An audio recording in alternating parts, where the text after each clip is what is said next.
Bonjour à tous, aujourd'hui je vous propose un exercice tiré donc des Eurodémines, PSI, exercice technique, c'est pas très difficile, mais ça reste toujours intéressant. Donc ici, on prend alpha, un réel strictement positif, et une famille de fonctions, d'expressions ln de x2 moins 2 ch alpha x plus 1. Donc deux questions, déterminer l'ensemble de définitions donc de f alpha, et déterminer le développement en série entière de f alpha au voisinage de 0. Donc on est parti, l'ensemble de définitions. Tout d'abord, donc le x2 moins 2 ch alpha x plus 1, pour ça, c'est assez joli, c'est très classique quand même, mais ici, si vous regardez, ch, donc c'est exponentielle alpha plus exponentielle moins alpha sur 2. Ici, on va simplifier les deux. Et le 1, on va le transformer.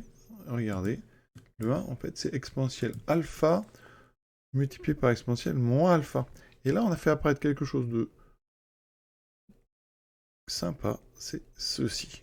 X plus, voilà. Et donc, vous avez, ici, en considérant x1 égale exponentielle alpha et x2 égale exponentielle moins alpha, vous avez la somme des racines plus le produit. Donc ça se factorise tout simplement en x moins exponentielle alpha, x moins exponentielle moins alpha. Donc c'est assez sympa. Alors pour ceux qui n'auraient pas vu ça, on peut se lancer dans le calcul du discriminant. Delta égale b carré, donc 4 ch carré alpha moins 4. On factorise, ça fait donc 4 ch carré de alpha moins 1. Et je rappelle, toujours l'occasion de rappeler ces formules de trigonométrie, quand on fait ch carré, ça fait donc 1 quart, on a le sur 2, exponentielle 2 alpha, le exponentielle moins 2 alpha, et le double produit qui fera 2. Donc ici, quand je regarde sh carré de alpha, donc 1 quart, exponentielle 2 alpha, j'aurai moins 2, plus exponentielle moins 2 alpha. Donc si ici, eh bien, j'ajoute les deux, ça ne va pas, je vais retrancher les deux, et en retranchant les deux, j'aurai en fait 1 quart, les exponentielles disparaissent tous, j'aurai 4 sur 4, ça fera 1. Donc, ça veut dire que, alors normalement on le connaît, on la connaît cette formule, ça fait ceci égale à 1. Donc ici, ça veut dire que ch carré égale 1 moins sh carré, donc là j'ai 4 fois 1 moins, 4 fois sh carré de alpha. Et donc ça veut dire qu'il y a deux racines, x1 égale moins b, donc 2sh moins... Donc je prends donc les deux nombres qui au carré donnent 4sh carré, c'est 2sh et moins 2sh de alpha. Donc ici j'aurai ceci sur 2a, donc sur 2. J'aurai donc ch alpha moins sh alpha. Et ça, quand on fait, qu'est-ce qui se passe? Eh bien, les exponentielles alpha disparaissent, il me restera les exponentielles, donc moins 2 alpha divisé donc par 2, mais comme j'en aurai 2, ça fera exponentielle moins alpha. Et ensuite, x2 va donner ch alpha plus sh alpha, et ça, on sait aussi que ça fait exponentielle alpha. D'accord? Donc je retrouve bien les deux. Alors, alpha est strictement positif. Ça veut dire que moins alpha est plus petit que alpha. D'accord? Puisque moins alpha est négatif strictement, alpha est strictement positif, donc exponentielle de moins alpha est plus petit qu'exponentielle alpha. Donc, quand je fais le tableau de signes, 1, 2, donc x2 moins 2 sh alpha x plus 1, donc j'ai exponentielle moins alpha, voilà, et donc ici plus 1, moins plus. Donc moi, pour que mon ln soit défini, il faut que je sois dans les zones strictement positives, donc le domaine de définition de f alpha, alors je vais l'appeler d alpha, ça sera encore mieux, parce que ça dépend de alpha, c'est donc moins l'infini exponentielle moins alpha, ouvert, union exponentielle alpha, plus l'infini. Ça, c'est, je répète, à cause du ln qui est ici. Donc, on a terminé cette première question. C'est pas très difficile. Bon, moi, j'aime bien ces petites factorisations, mais voilà, ça, c'est à la portée quand même de tous. Donc maintenant, le développement en série entière, voisinage de 0. Donc là, attention, où est-ce qu'il est ce voisinage de 0? Il est donc le 0 est à gauche, donc le voisinage, nous, dans notre domaine, il est ici. Voilà. D'accord? Donc, dans le voisinage de 0, on sera avant, donc, exponentielle de moins alpha. C'est-à-dire que si vous voulez un voisinage de 0 qui est dans le domaine, par exemple, vous pouvez prendre donc moins exponentielle moins alpha, ça c'est inclus dans d alpha. Donc ça, c'est un voisinage de 0. Donc maintenant, le développement en série entière. Comment va-t-on procéder? Eh bien, comme souvent avec le logarithme, on va dériver. Alors, ici, hein, on a quel que soit x, donc appartenant donc à d alpha, on sait que x carré moins 2sh alpha, donc x plus 1 est strictement positif. La fonction ici, kx associe x carré moins 2sh alpha plus 1, elle est dérivable, il n'y a aucun problème, c'est un polynôme. D'accord? Le ln, donc ce qu'il y a dedans est dérivable, c'est strictement positif, donc ça veut dire que alpha alpha est dérivable. Donc dérivable sur notre domaine, donc d alpha. Alors, quel que soit x donc appartenant à ce domaine, qu'est-ce qu'on a? C'est très simple à dériver, c'est du prime sur u. Donc on aura 2x moins donc 2 ch alpha, et au-dessous x carré moins 2 ch alpha x plus 1. Donc là, en fait, on s'en rend pas forcément compte, mais ch alpha c'est une constante, donc on a ici une expression, donc un polynôme sur un polynôme, hein, et donc c'est ce qu'on appelle une fonction rationnelle, hein, donc là c'est f' de alpha.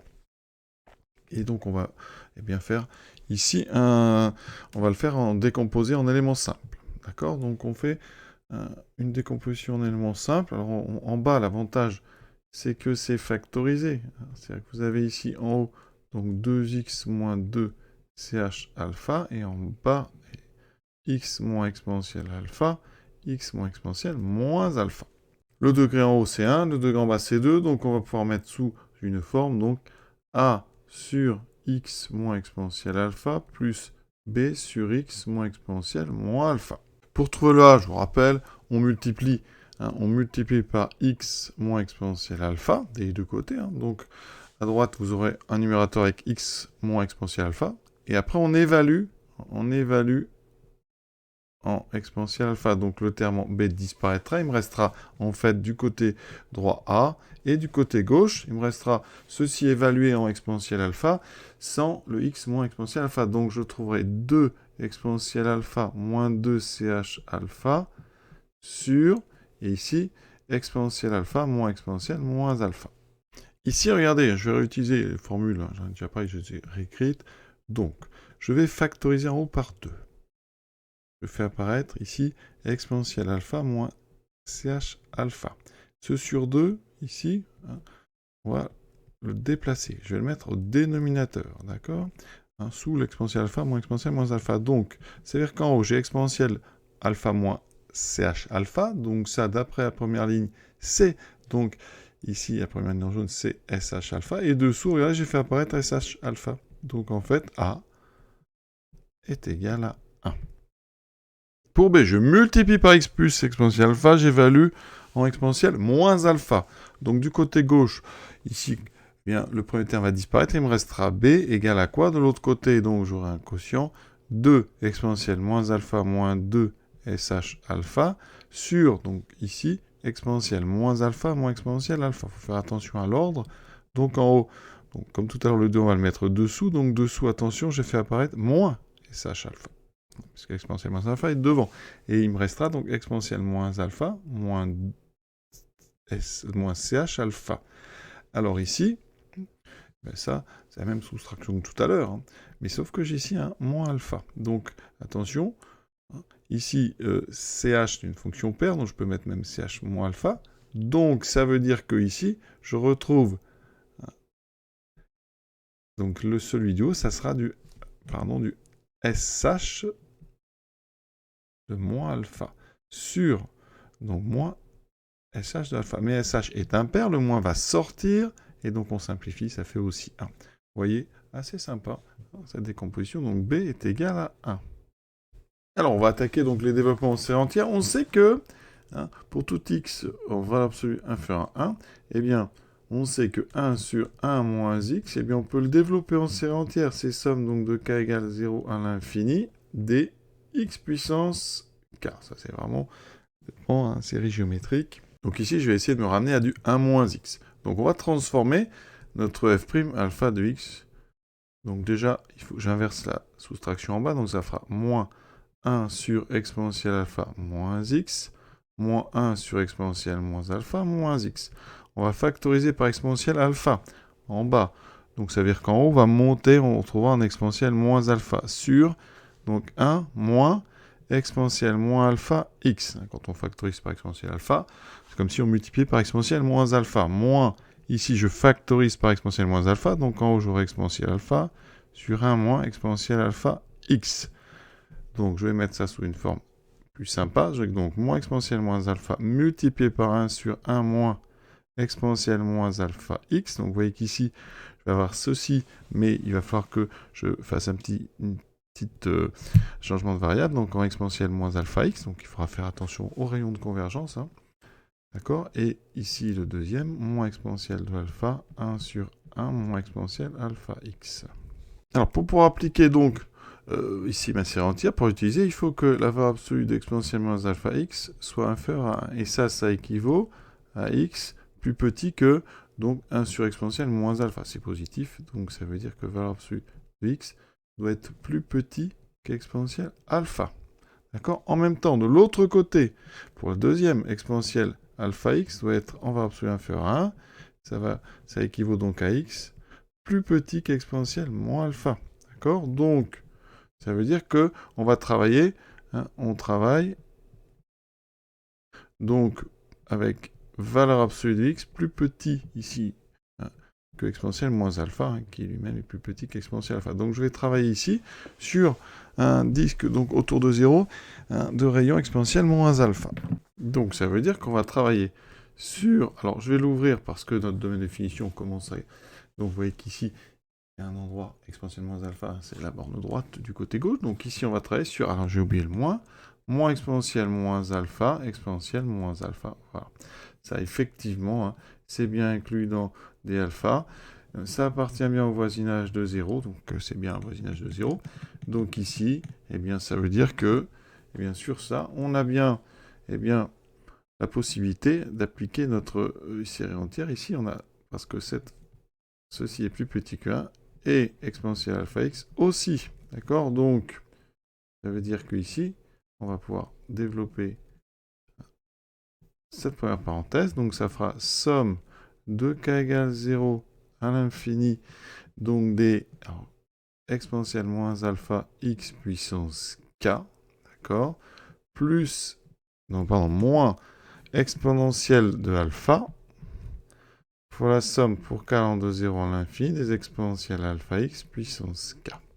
Ce qu'on fait après, donc ici, on va enlever les parenthèses, et on va mettre cette exponentielle moins alpha à l'intérieur. Donc, j'aurai moins la somme pour k allant de 0, donc à plus l'infini, alors exponentielle, donc moins alpha puissance k, ça fera moins qu'alpha, j'en rajoute un, donc moins k plus 1 alpha, ensuite x puissance k, la deuxième somme de k égale 0 à plus l'infini des exponentielles, donc ici c'est pareil, k plus 1 alpha, x puissance k. Alors les deux séries convergent, hein, sur le rayon de convergence, hein, et donc on va pouvoir réunir. Et il va voir que, eh bien, on va pouvoir réunir ici et refaire apparaître ici un CH. Donc ça me donne moins somme de k égale 0 à plus l'infini. Alors je vais bien vous faire apparaître ça clairement. Donc x puissance k, là, j'aurai donc, je vais mettre le premier ici, exponentielle k plus 1x plus exponentielle moins k plus 1. Pas x, pardon, c'est alpha. Voilà, ça, on reconnaît ici 2 fois ch, donc je vais sortir le 2, moins 2 fois la somme pour k allant de 0 à plus l'infini, des donc ch de k plus 1 alpha x puissance k. Ensuite, on va intégrer donc sur ce disque de convergence, hein, ouvert, et on va, donc ici il nous faut f alpha de 0, donc ça veut dire quand j'ai besoin de calculer la valeur en 0, ça me fait 0, moins 2 ch alpha fois 0 plus 1, ça fait ln de 1, ça fait 0. Donc ici, eh bien sur notre intervalle ici, f de alpha, donc alpha de x va donc être égal à 0, moins 2 fois, ici, donc assez simple, hein. Donc vous avez cette partie ici qui est une constante par rapport à x, donc ça ne bouge pas, alpha. Et ici, on aura donc du xk plus 1 sur k plus 1. Voilà, ce petit exercice donc est terminé. J'espère que ça vous a plu. C'est très technique. Mais moi, j'aime bien, hein, ces trucs techniques. Ça reste quand même abordable. On a quand même l'impression d'avoir fait quelque chose. Les petites subtilités de calcul sur le cosinus hyperbolique. Voilà, donc de bonnes petites révisions. Voilà, j'espère que ça vous a plu. À très bientôt.